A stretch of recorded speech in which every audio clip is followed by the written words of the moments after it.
And and when we have interaction, you can just pop on and talk to me.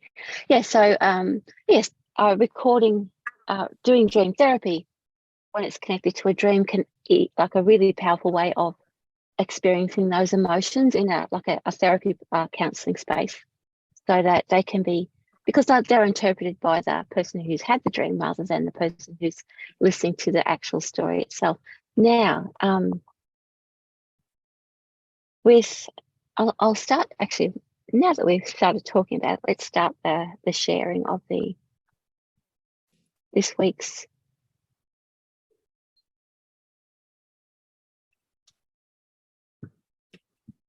Let's start from the beginning. Escape. Start from there. Yeah, so we will have a look at this. So welcome to Apply.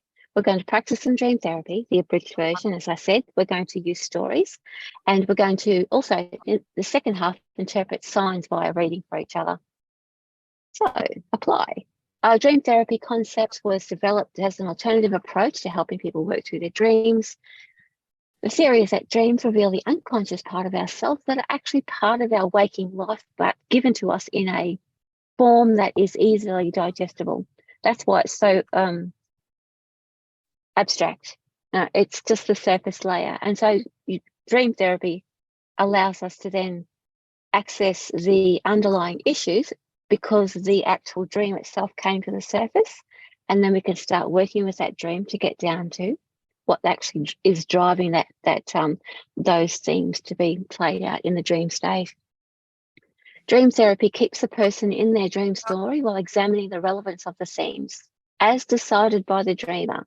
So like when we're doing dream therapy again, it's not the therapist is not meant to say, well, this is what this means and this is what this means. They explore it by saying, what does this mean to you? So that way the therapist remains objective and allows the dreamer to be fully present in the dream retelling. So by doing that, we don't ask the why questions, we ask the how and what questions. And that way the dreamer is given the time to self-examine each element and to assimilate that theme into their current life.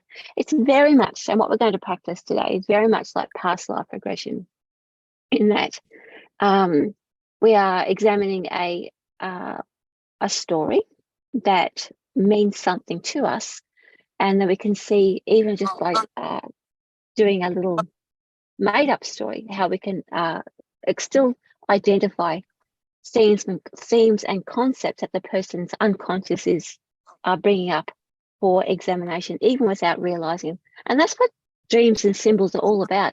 It's the unconscious or subconscious part of us reaching out, saying, hey, I'd like you to bring your attention back here because there's some stuff going on. I'm going to do it by doing this, so that you, instead of saying, hey, it's exactly this, and this, it allows us to pull in to fully immerse ourselves in the issue. And that way, when we fully immerse ourselves in it, we're not putting it in our head, logicalizing it. We're actually feeling it and then able to release it because we fully understand what it's trying to say to us. And that can be quite a painful process, because we spend most of our lives, I think, burying our feelings. All right. And they have that person, the dreamer has an understanding in their own time. So this all dates back to a Merlin Bosch, I think the name of the therapist. He worked with Jung and Heidegger, who then also worked with back in the day. They all developed their stuff right back to Freud. This type of therapy is based on existentialism, or a branch of psychology called phenomenology, and that's all to do with that the person who has who has the dream or has the experience is the person who's best to explain what that experience means to them. So the therapist is there as a facilitator, drawing out the issues and or helping that person realize what it means for them without telling them what it means for them. We're putting the power back into the person who has the dreams. So we're going to do an abridged, very simple format of this, very simple counselling techniques. This is not the full session. This is just a really quick look or quick way of doing it. So we're going to use, this is actually a where we can work together. So if you're back on board with me, Luz, we're going to do some back and forth. And what we talk about, I'm taking out of the recording, by the way. So the therapy side of things, well, it's not going to be part of the actual video. So are you with me? Yes. Yeah. Okay, that's fine. Yep. Just so we can be honest and without fear about what's going to happen. Now, for this exercise, as I said, we're going to do, oops, that's all. I've got these. Oh, let me just fix this up. Oh. What is it, dice? Yeah, they're like dice. They're called storytelling cubes. And each of the cubes, each side has a picture on it. Okay. And if you've met, you've not done the nighttime session, but one of my other people, Tatiana, she introduced me to these storytelling cubes. These are actually kids, and so pretty much you've got 9 cubes in a little thing like this. And you take the 9 cubes and you just throw them, and whatever pictures turn up, the children are asked to tell a story based on the pictures that they see. So it allows the imagination to start opening up. When Tatiana showed them to me, they're actually great for readings because they use the symbology of readings without any words attached to it. So you are really tuning into what those pictures mean and what they would mean for that person. And it'll be really helpful when we do the second part of this as well. So today, because we're not going to delve too much into dreams, we're just going to use a story that we make up, and we're going to use I'm going to pick 3 pictures for you, or 3 dice. I'm just going to randomly throw them out, choose 3. And the other person listens to the story and asks the questions once the story is told in full. Where does the story take place?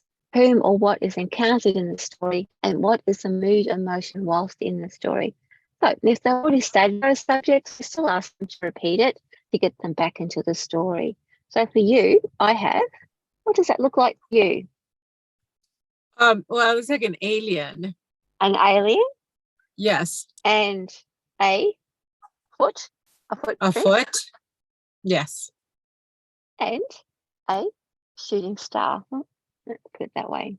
A shooting star. So I would like you to make up a story, and then I'll show you how to work the technique to see, just to tease out, to see if any themes that you can assimilate to everyday life.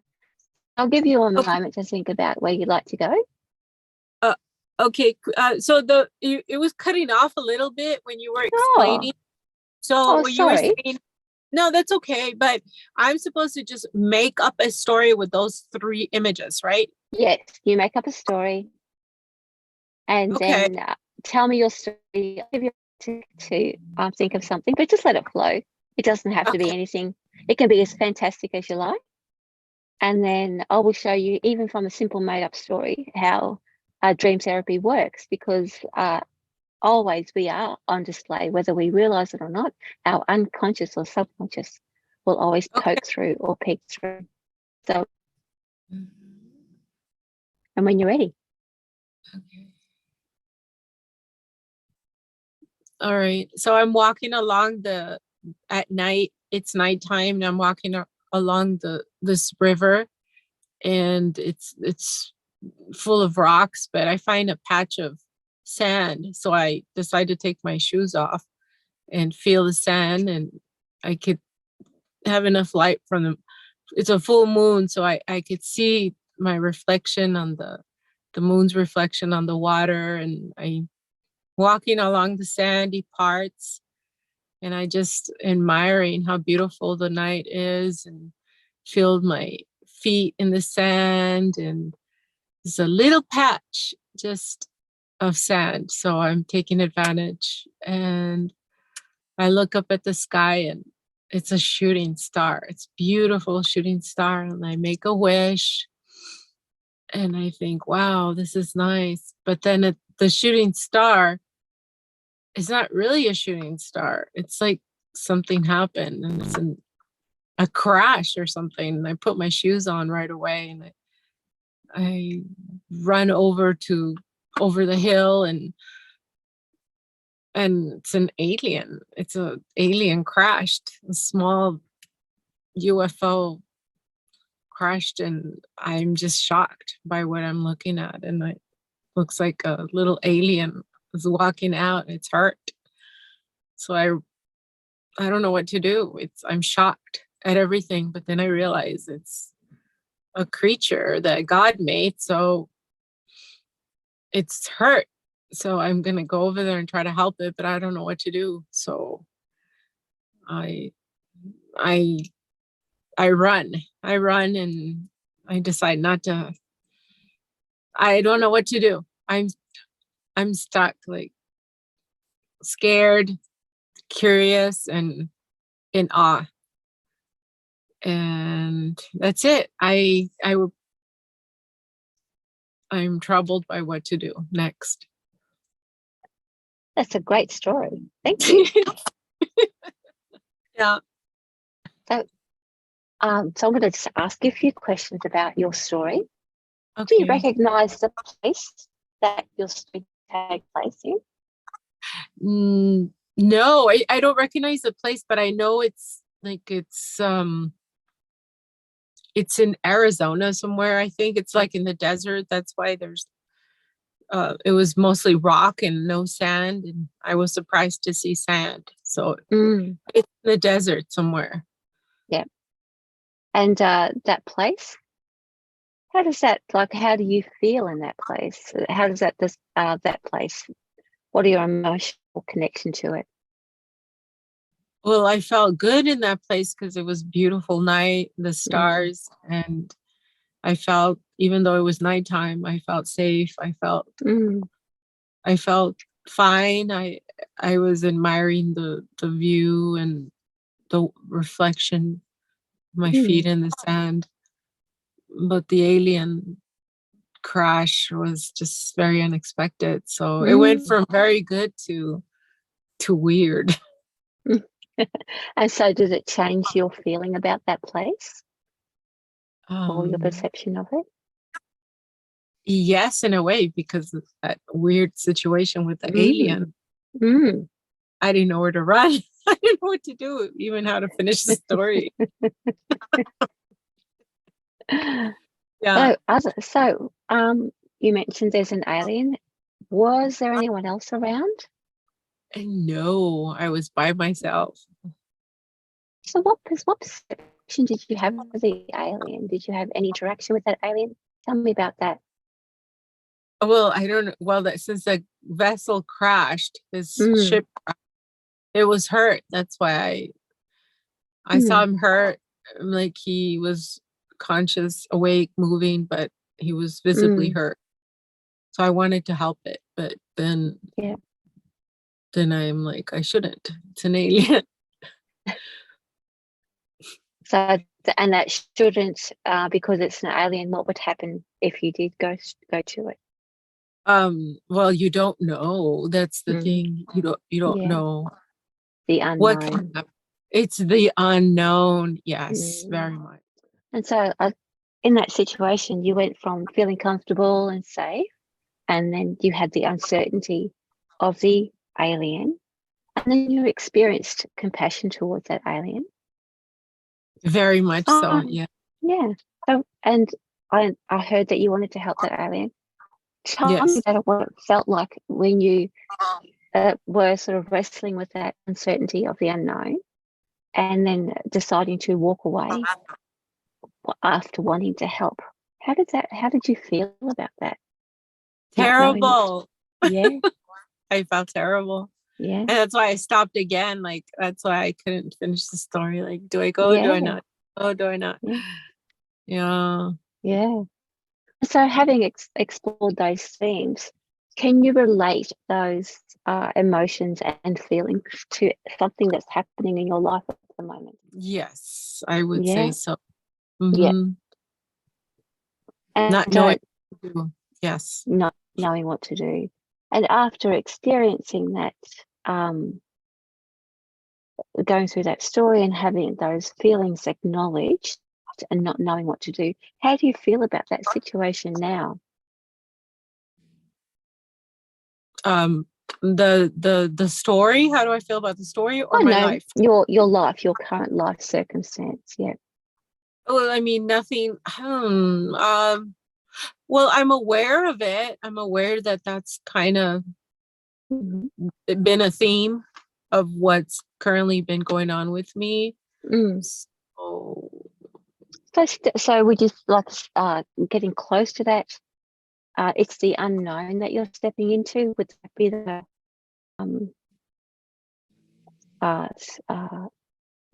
relevance of the unknown? Sorry, of the uncertainty in your life at the moment, stepping into the unknown.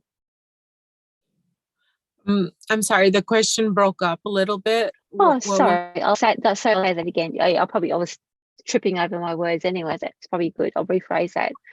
The unknown in your current life, the uncertainty of approaching it, does it have a similarity to approaching the alien?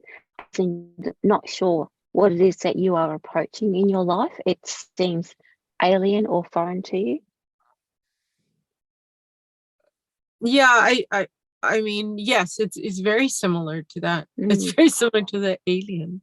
Mm. I can relate to it very much. So it's Mm. just yeah, I don't even know what to say. It's very Oh no, just yes and no. Yeah, that is yes, very similar. I'm very gonna, yeah. Well, I would like to.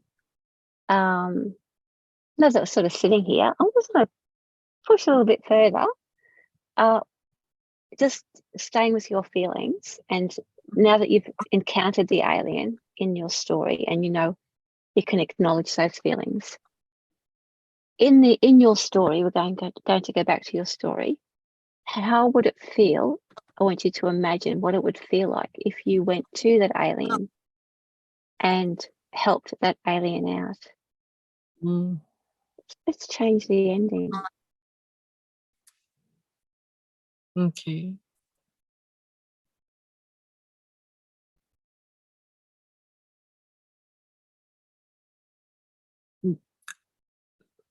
Do you want me to tell you what I see Yeah, or tell me what you see. oh Yeah. Oh, yeah, that's okay. Just I gave you a bit of time to think about it. Yeah. um well, I run to it. I don't have any hesitation because it's one thing or Mm-hmm. the other, and I decide to, you know, I would help an animal, I would help a Mm. human, I would help anything that's alive in distress. I'm taking my chances, of course. It's not a Mm. lion that's gonna eat me up. At least I feel like I have a good chance of being okay. So if I Mm. decide to run to it and I try to look at it straight into the eyes and see if I can communicate, see if acknowledge that, you know, that it knows that I'm not going to hurt Mm. it. I want it to know that want to help, but I don't know how to help. So, um, Is there some rapport or common ground as you connect to the eyes?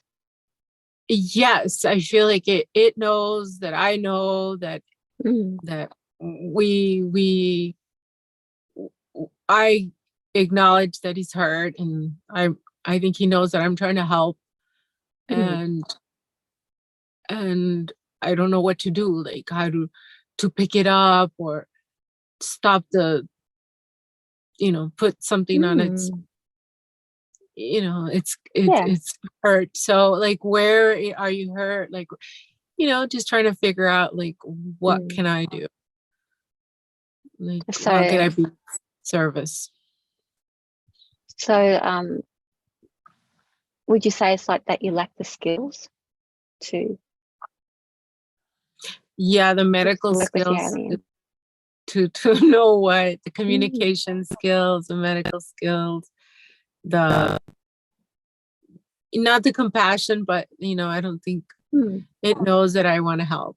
But yeah. Or one more question and we'll wind up. Do you know if those skills can be learned by you?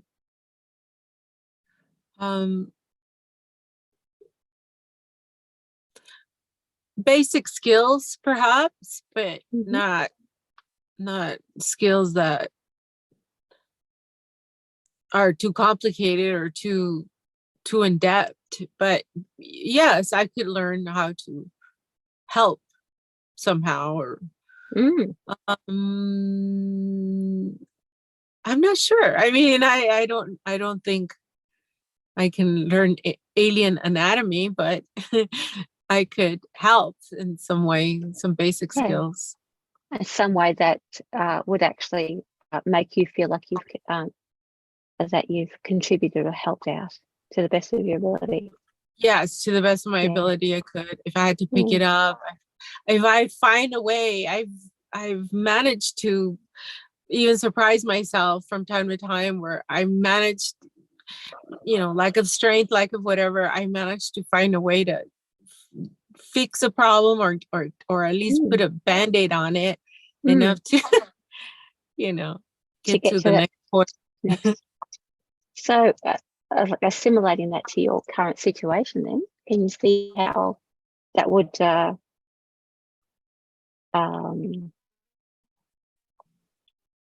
apply to your uncertainty in your life at the moment, at approaching that with that attitude, perhaps, that even if you don't have the skills, you have the capacity or practicality, pragmatism to get yourself to a point where you'd be able to at least get yourself to that place where you can actually make a difference, as you described with the alien. Do you feel that? I don't doubt that I have the capability to do that if something arose. Like I said, I've managed, I have surprised myself from time to time, but I don't,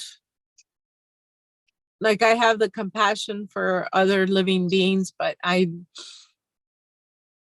it's something very random that's in your face at that very moment, the alien thing, that I was very unexpected.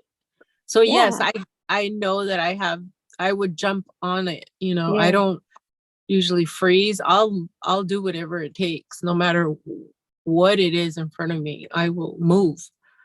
Yeah. So yes, I do have that. I think that. So go on. Yeah, but I just don't see, like, it does apply to me, but it then, like, I don't see it. I don't see how to take that next step. If I had to apply it to my life now, I'm still in that. I'm more in the I don't know phase, like, here, which way to go. Yeah. Like, I'm in my life, I'm stuck there, not in the I'm already doing the thing to help. Yeah. So I wonder that perhaps you're finding the alien phase, that once you understand, like you're telling me that once you recognize your thing and step into it, you're fine. It's about, because it's all foreign or alien to you, that's the stopping point or the confusing part at the moment. Does that sound right?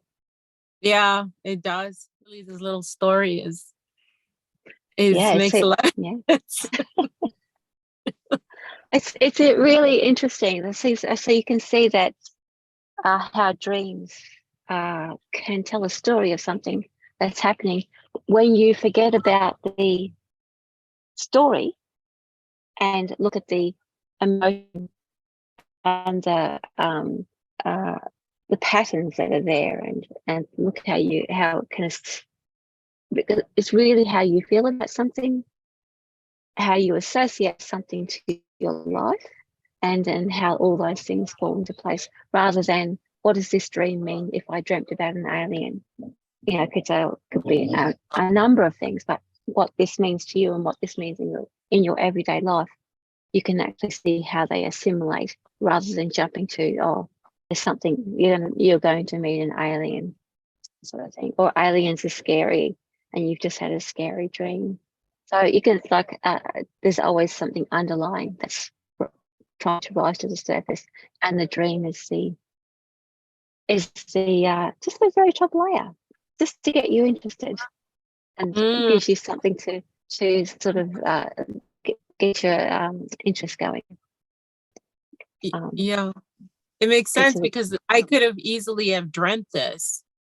Yes. And then, yes. Well, what does it mean? What does it mean? But yeah, it makes a lot of sense when we discuss it this way. And there you go. Yeah. So, any questions about? This is something that I've just wanted to give an example about what dream therapy can be and do. And when we get into the whole complete therapy, or the complete session of the dream therapy session, there's a lot more stages of the dream telling, the dream discussing, and assimilation, and that goes with it. These are the very first three things that we think about when a person is telling their story, and then there are other stages where we get them to tell the dream 3 times, and the third time they tell it in the present tense, as if they're experiencing right an emotion. And again, when you're talking about a dream in the present tense, rather than it happened to me last night and it's something that happened over there, we are then creating the emotional responses that we would have encountered within the dream. Because when we have a dream, as we mentioned before, there's only those 10 minutes between waking up and being able to remember what you dreamt before it all starts to fade away or starts to disappear. So yeah, getting into that space and telling the dream a couple of times also allows the teller, the dreamer, to like bring up they might say something one time and then add something in the next telling that might be relevant, or have something in the first telling and leave it out in the second telling. So those are little clues about what's important and what's not, or how they react to those things as well as they're talking about it, because you'll often see emotions playing out at that time. And these are all we're looking for the emotional reaction, and we're looking for the assimilation. So there you go. That's dream therapy. It is a thing. It is something that is taught as part of existential therapy, or existential counselling, or phenomenology, I think it's called, the actual branch of psychology. I don't think a lot of traditional psychologists and psychiatrists practice phenomenology. They like to be very sort of down the line. It means this, this, and this, or but if you find a counsellor that works that way, where draw it out from you and allow you to have those self-realizations, they're often the best, because that gives us the tools away from counselling times to assimilate those things as well. Eventually becomes a habit and something that we're comfortable with, rather than burying it. Anyway, that's dream therapy. Any questions at all, Liz? No, but those are the first 3 questions that are good to ask, just a starting point. Yeah, as a starting point. Yeah, like if you're wanting to talk to somebody about a dream, these are the things that you can focus on. Is the place familiar to you? Does it? Because oftentimes we associate places with an emotional reaction. Because do we feel safe here? Do we feel scared here? Is this an unsettling place, or a safe place? Where have we landed ourselves? And so in that, well, let's say looking at your dream, you started out somewhere safe, and the place became unsafe. So it would be, I mean, if we were really sort of, I would be looking at, those themes about going from feeling safe to your safe place being invaded by aliens, So what does that mean? Does that mean that you have to, all the things that go with that, all of those themes. But where we live, where we find ourselves, is very important to how we feel about our place in life at the moment as well. Do we feel safe where we are? Do we feel comfortable where we are? The whom or what's encountered in the story is relevant because we see our life reflected in other people. That's why we like to blame and be the victim, because until we're owning what's going on, it'll be something or someone else's fault. And so having other people or other things in our dream allows us to reflect on, well, that person or that thing is behaving this way. We can reflect on, well, how is that either making me feel? How am I reacting to that? Or is that me? Am I looking at myself and not liking who I am? Am I looking in a mirror? And that's in waking life too.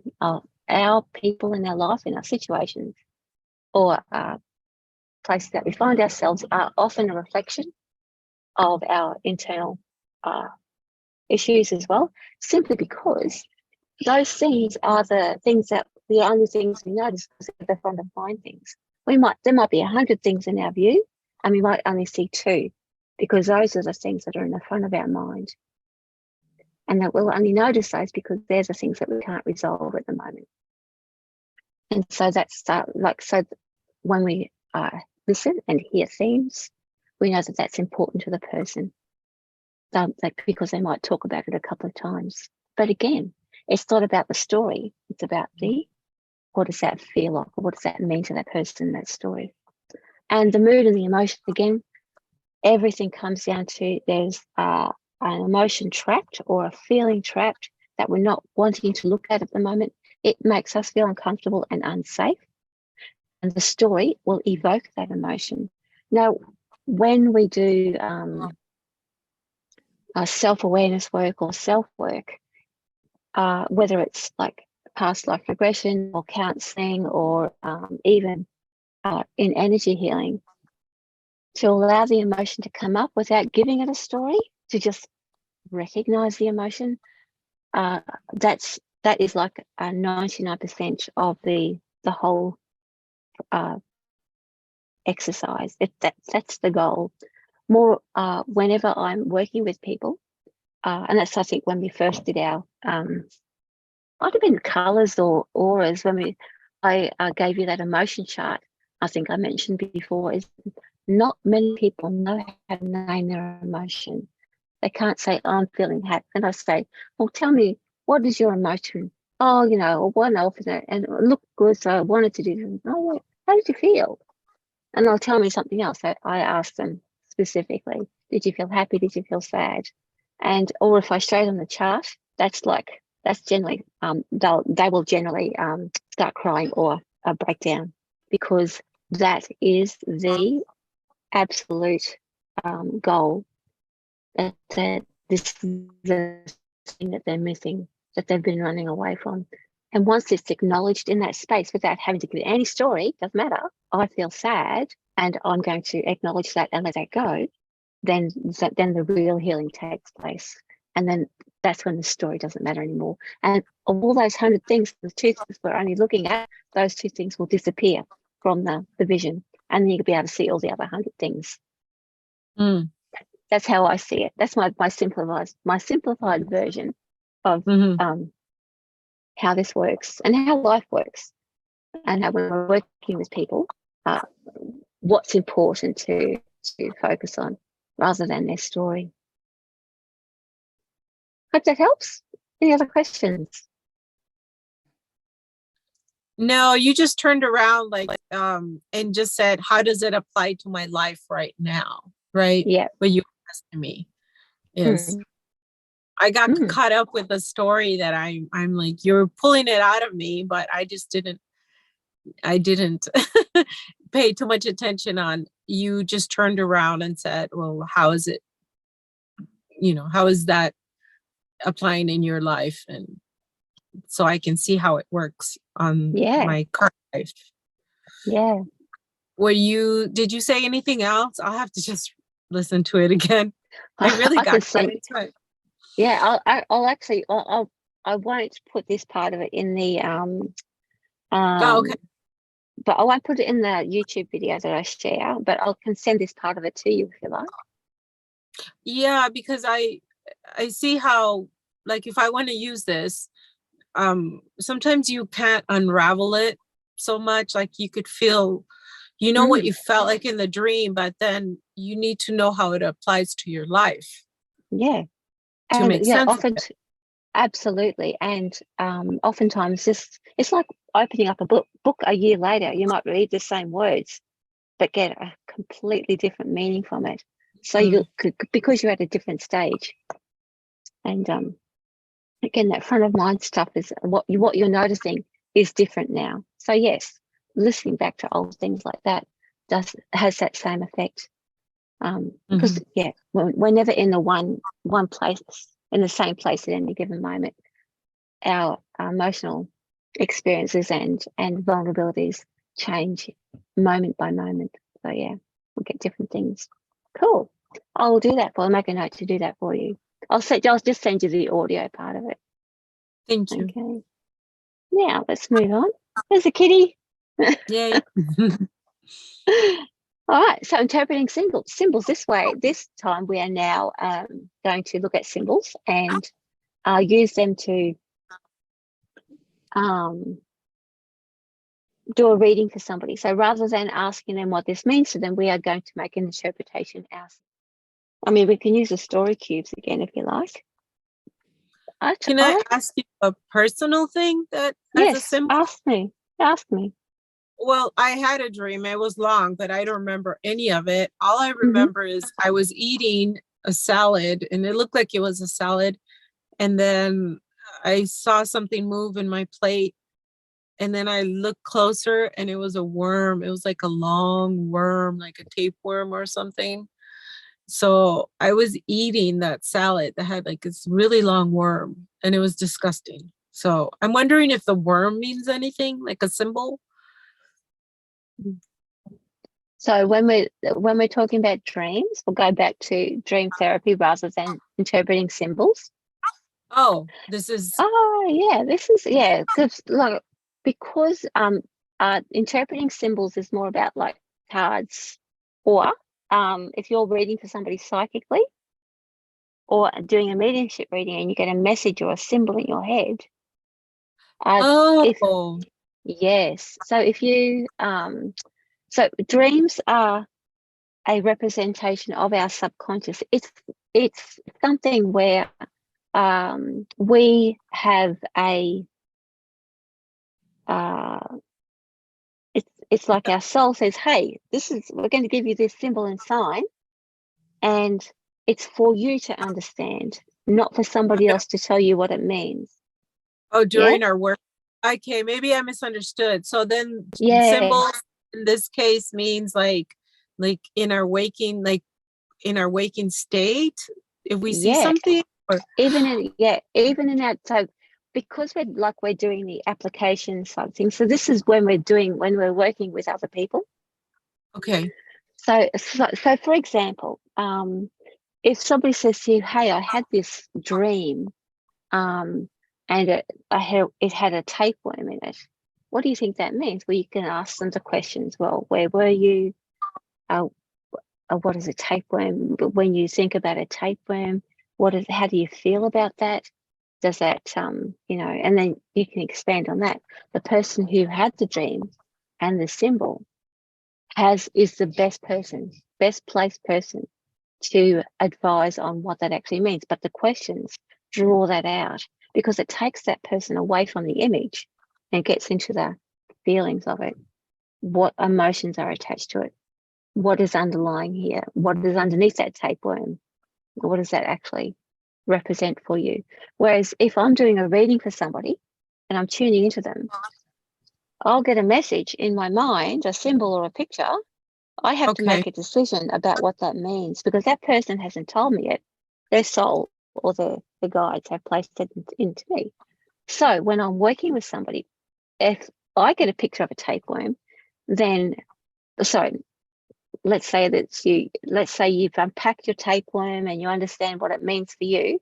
And the next time you're reading for somebody or chatting with somebody and a picture of a tapeworm pops into your head, you can say, hey, I got this message for you, blah, blah, blah, blah, blah. Not about tapeworms, but what that tapeworm represents.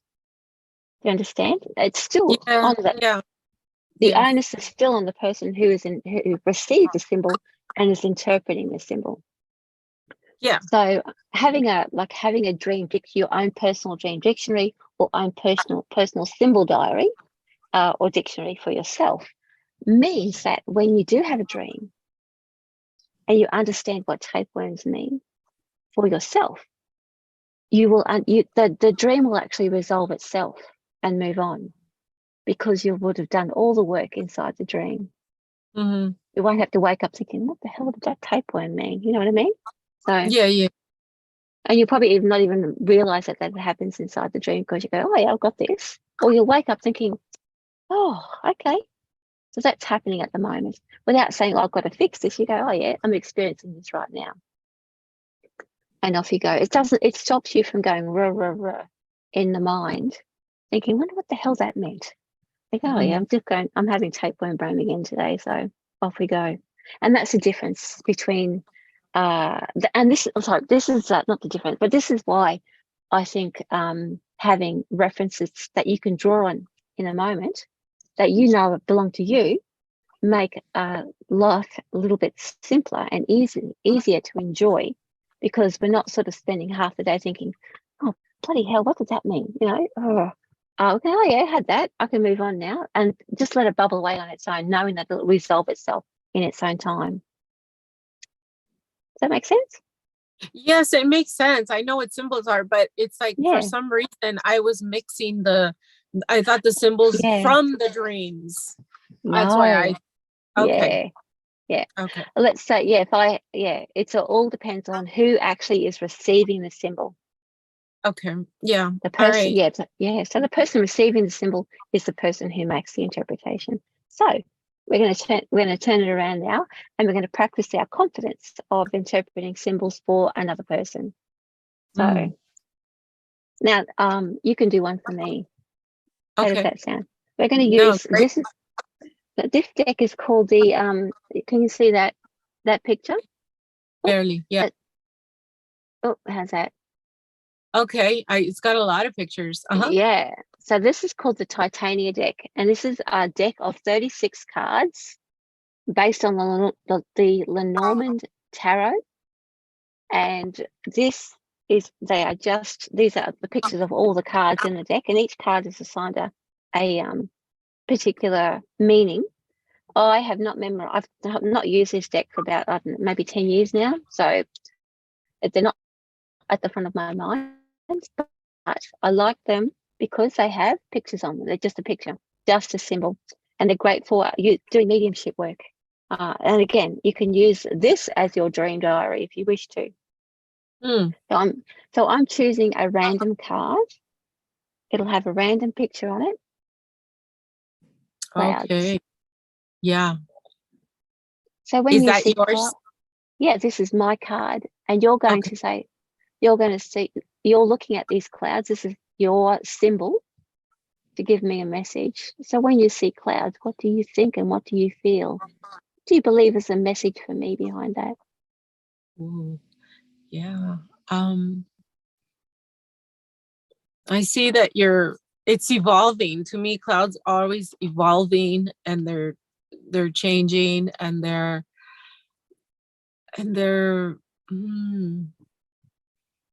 giving, like, they're messages, they're messengers, because you can always interpret them differently. And if you really look at clouds, they're different shapes and different sizes.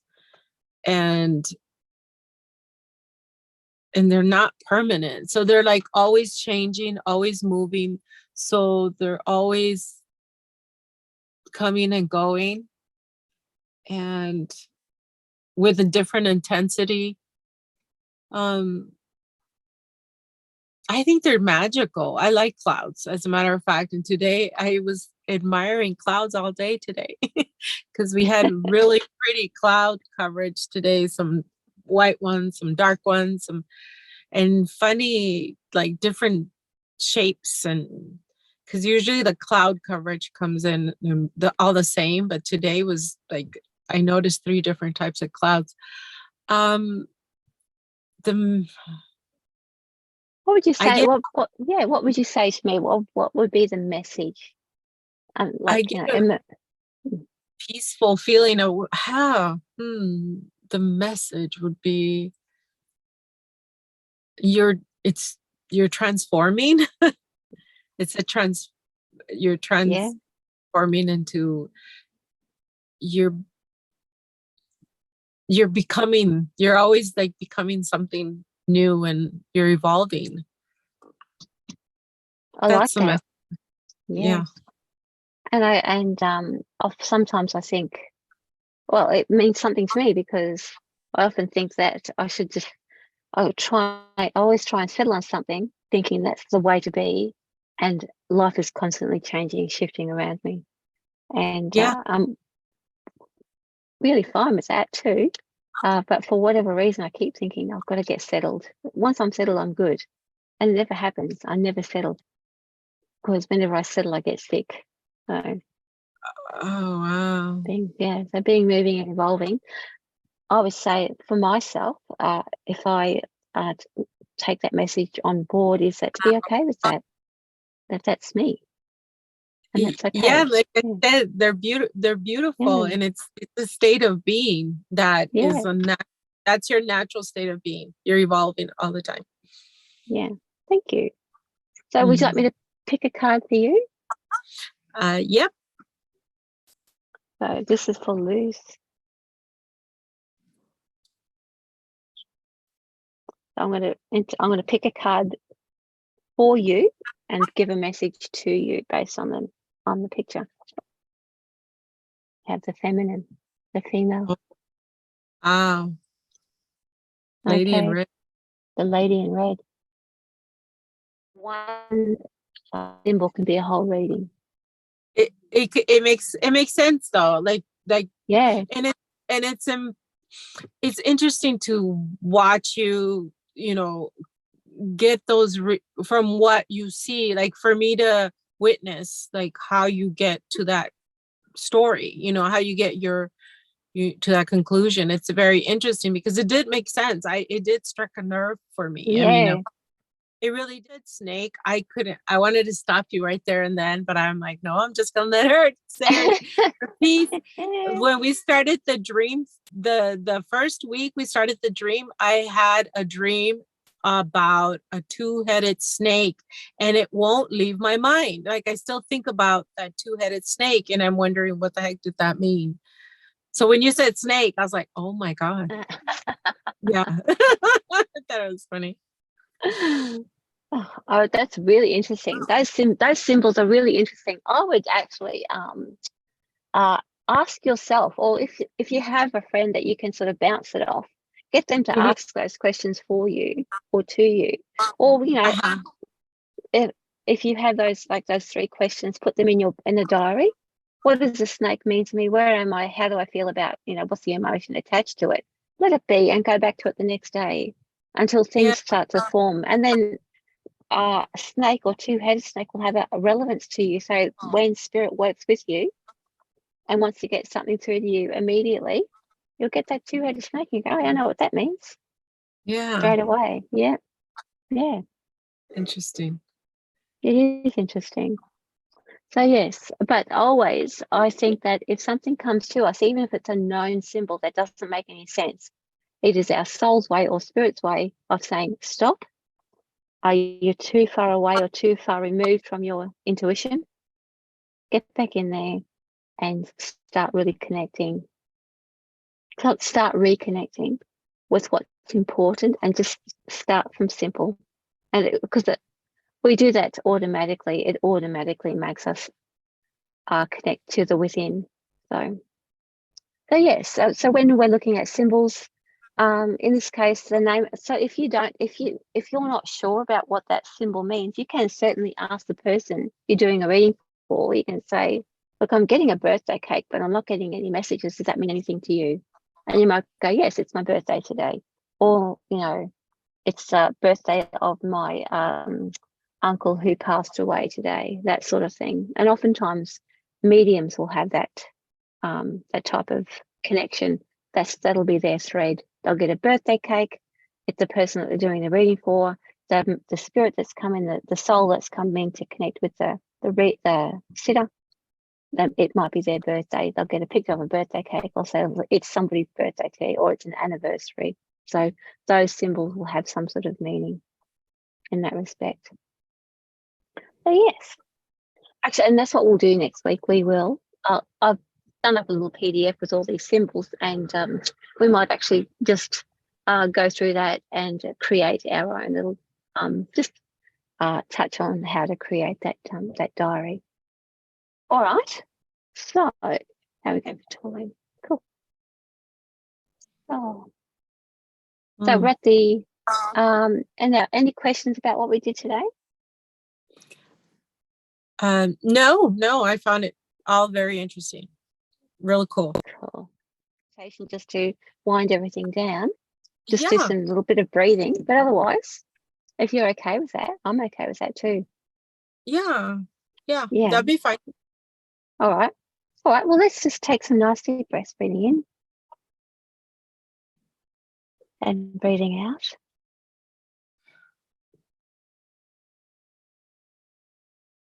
So breathing in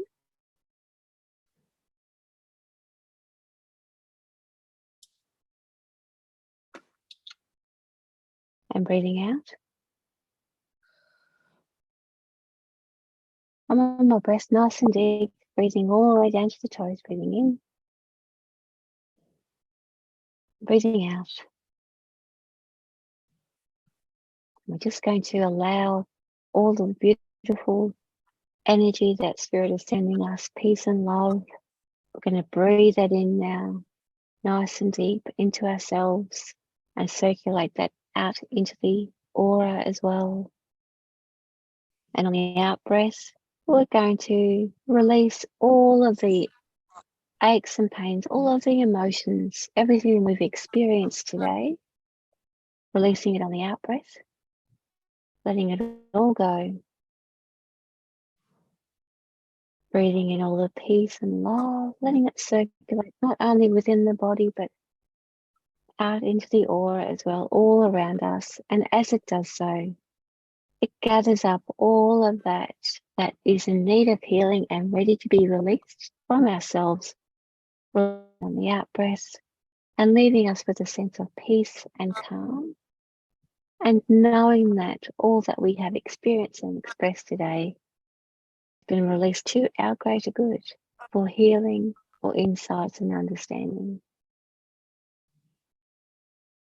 One nice long deep breath, breathing in and anchoring that breath into just behind the navel, connecting to our soul self, sending that energy down through our feet into the earth, grounding us back into our hearts. And when you're ready, open your eyes and back with me. That was nice. That was nice, yeah. So we'll do that. Okay. All right, okay, thank my you. love. I had a good time. All right, you too. Have a good night. Bye. Bye.